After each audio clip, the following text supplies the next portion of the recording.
প্রশাসন এই বিশ্ববিদ্যালয়ে যত ধরনের সংস্কার কার্যক্রম ছিল সেগুলো দ্রুত সময়ে বাস্তবায়ন করতে তারা ব্যর্থ হয়েছে। আমাদের শিক্ষার্থীদের প্রাণের দাবি এই ক্যাম্পাসে নিরাপত্তা, শিক্ষার্থীদের নিরাপত্তা নিশ্চিত করতে হবে।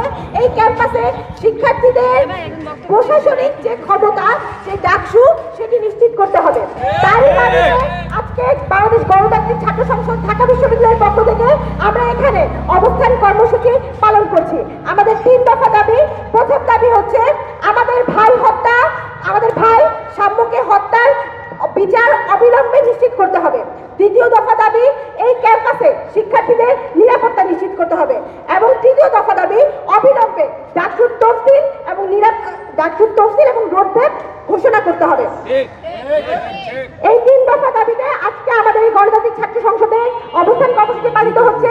এই পর্যায়ে আপনাদের সামনে বক্তব্য রাখবেন বাংলাদেশ গণতান্ত্রিক ছাত্র সংসদের ঢাকা বিশ্ববিদ্যালয় শাখার মুখ্য সংগঠক হাসিবুল ইসলাম।